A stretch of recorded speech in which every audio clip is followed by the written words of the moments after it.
Greetings brethren, CloakingDonkey here with another edition of the Donkey Awards for 2016 and going into 2017. And today we have the awards for the top 5 premium MMORPGs, as opposed to the recent top 10 free-to-play MMORPGs. To qualify as a premium MMORPG, the game has to be either subscription-based or buy-to-play. But any form of front-up payment has to be made for a premium game to qualify as a premium game.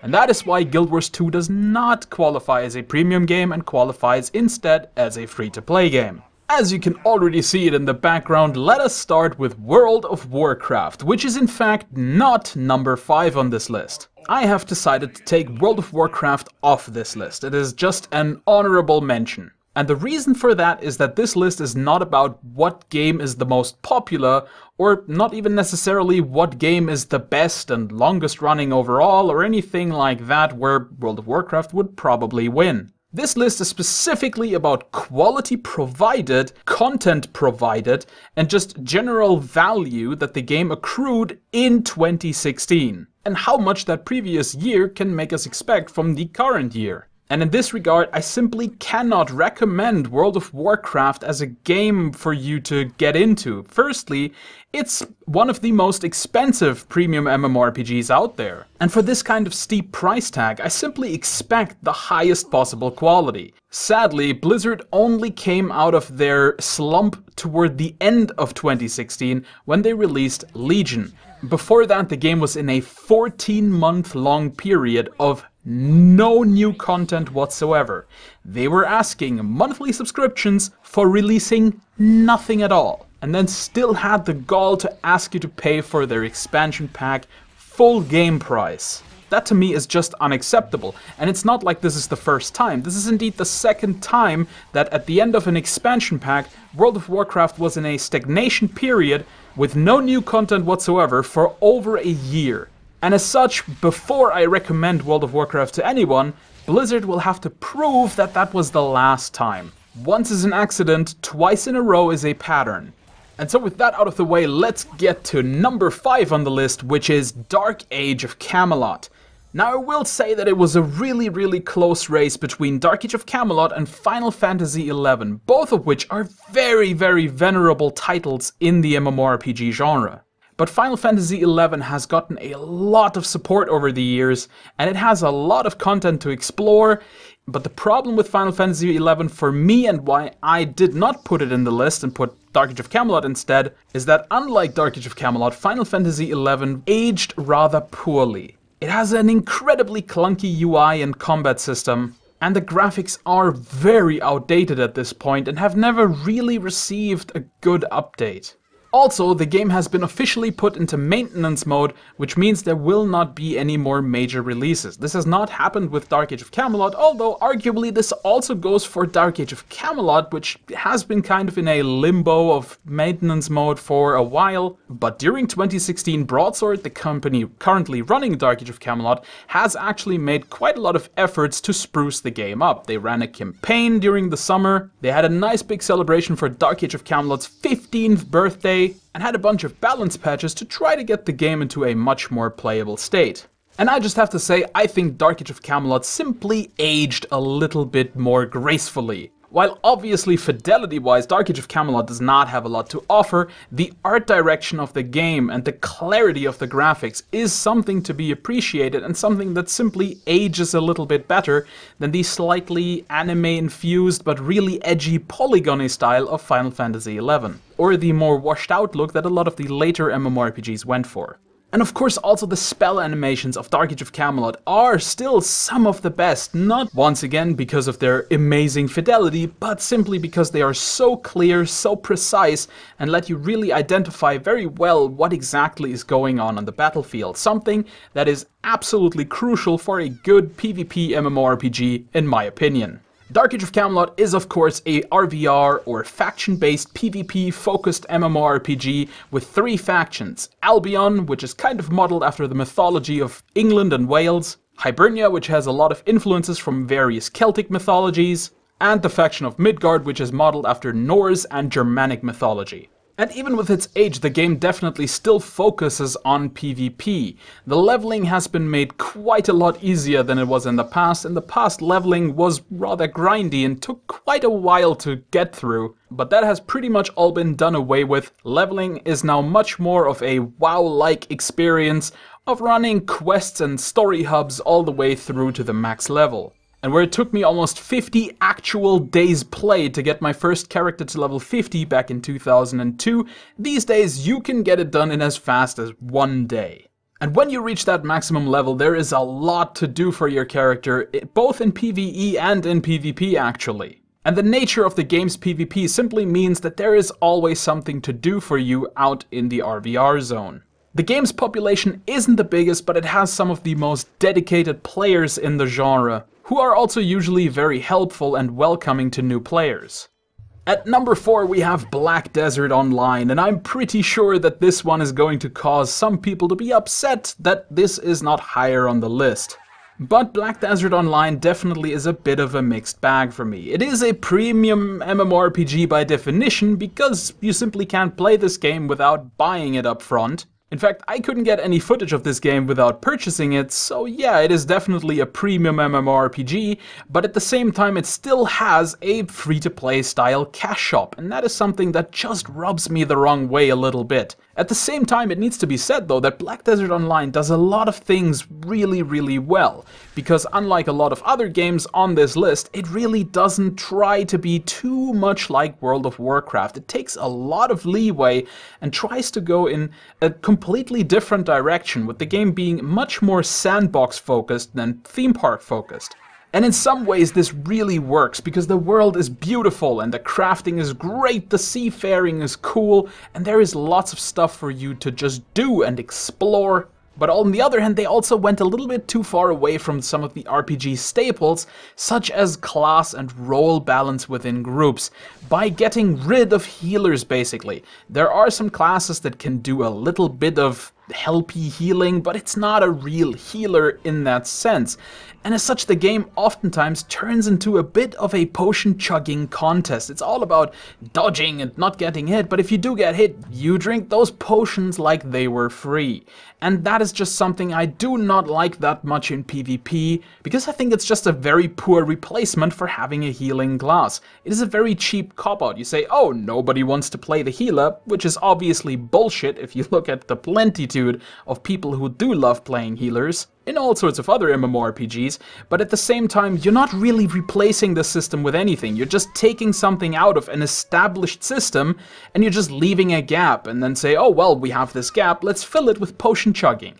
And that just doesn't work. If you're trying to completely redo the way RPGs work, i.e. take out, tanks or healers, and damage dealers and control classes, then you have to replace them with something. There has to be something new in it. But sadly, BDO did not do that. However, Black Desert Online does still offer a lot of really cool content, but anyone interested in the game certainly will have to get over the fact that 1, there are no healers, 2, the game is stupendously easy at the start and can get quite a bit boring while you're trying to get into it, 3, there are gender-locked classes, which I know a lot of people simply aren't a fan of. And lastly, at least for me, this game has a horrible case of Uncanny Valley. Everything about the characters just looks too perfect, and when it rains they all start getting glossy, and I don't know, somehow the characters in this game freak me out, because they simply don't seem to fit into the world they are in. But as you can see, most of these things, except for the healer issue, are pretty much minor concerns, and they don't necessarily overshadow the good bits about this game.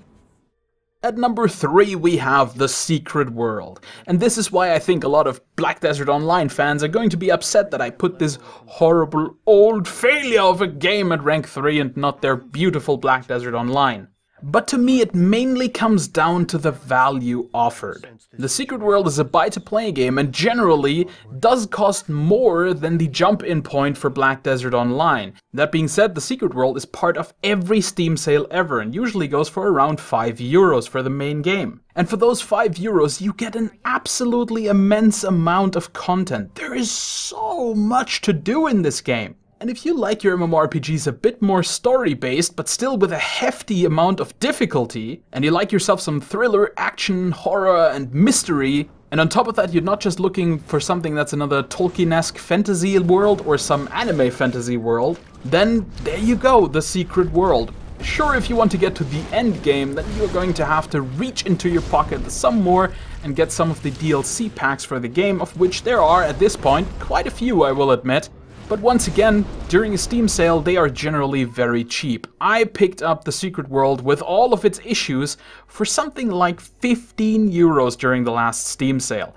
And that is a steal because that is hundreds upon hundreds of hours of story MMO goodness. And if you're not interested in the standard fare of picking up quests and going somewhere to complete them, there are also quests in the Secret World that have no hints whatsoever.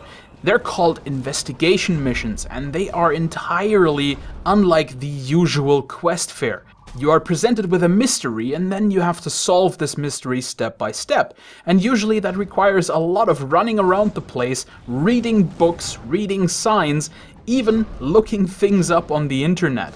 And sure, you can find walkthroughs to all of these things, but if you are into mysteries and puzzle solving, there is a lot of that to do in the Secret World.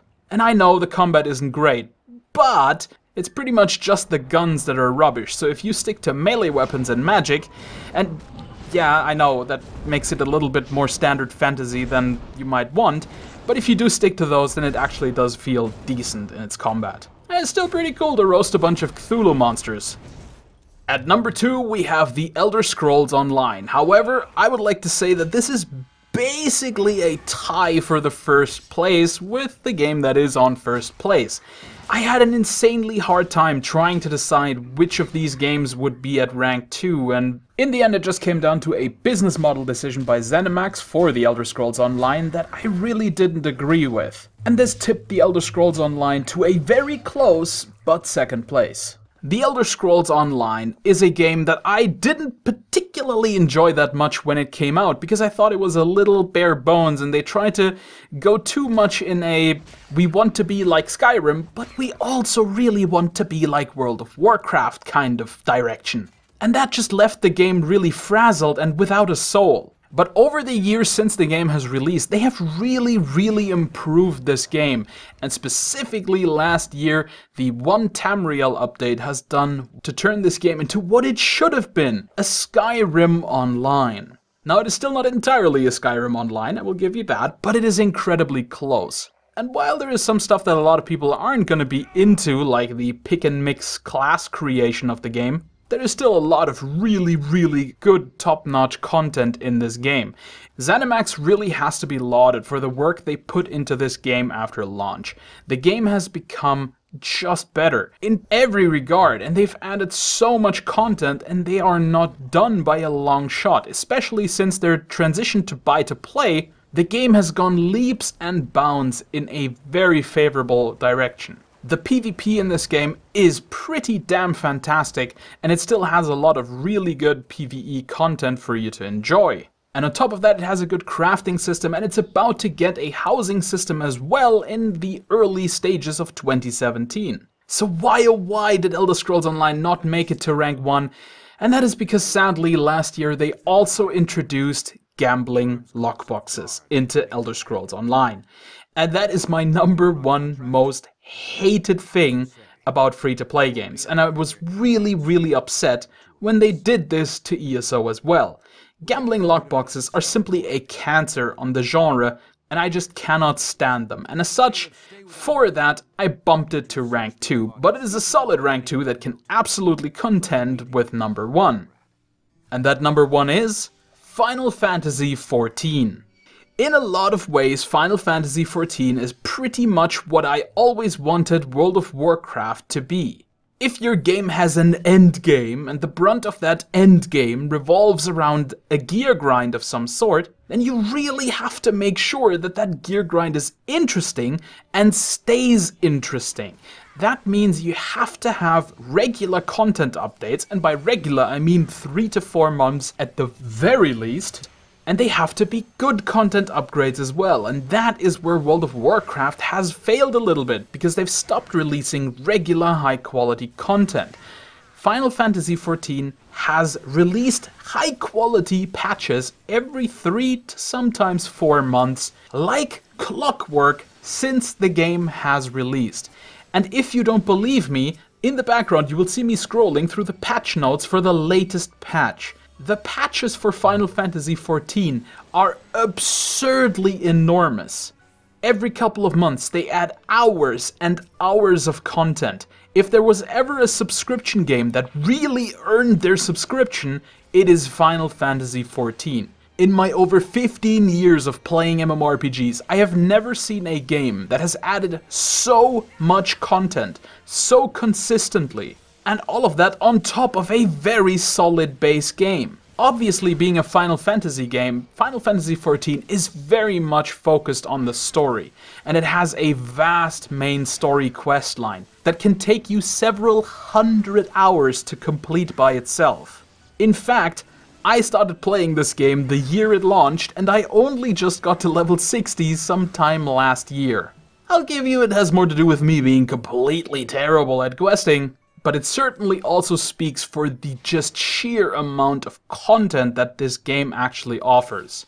This game was built for a demographic that did not grow up with World of Warcraft or EverQuest or Dark Age of Camelot. It was built for a demographic that grew up with the Final Fantasy series and didn't really play that many MMORPGs. And as such, the game does start off a little bit slower to try and get you into it, to try and teach you how the game works. But that doesn't mean the game is easy. It still certainly expects you to pull your weight. But the further you get in the game, the more and more abilities get added, the more mechanics get added to your class, to the point where you can see me playing my ninja in the background, and it is actually quite fast, and I have to press a lot of buttons in correct sequence to get things done. And then you add a complicated boss fight on top of that, and suddenly this game is actually really damn hectic once you get past the initial 30 to 35 levels of where it's a little bit on the slow side. I personally love Final Fantasy. It is currently my favorite PvE-focused MMORPG, and that is coming from someone who generally prefers his PvP MMORPGs. My biggest complaint with Final Fantasy XIV is probably that the game is not open world. Every zone is basically its own area and you have to port around quite a lot, which means there's a lot of loading screens, and that sometimes sadly takes you out of the action a little bit. But overall, it is certainly the most value you can get out of your $15 a month for any MMORPG currently. And with a brand new expansion coming out for this game in June of 2017, Final Fantasy XIV is certain to be a good value proposition for the entirety of 2017 as well. Alright guys, and that is it for the top 5 premium MMORPGs for 2016 and going into 2017. Stay tuned for the upcoming list of the top 10 multiplayer battle/lobby/arena games. But until then, I've been the CloakingDonkey, and I'll see you in another video!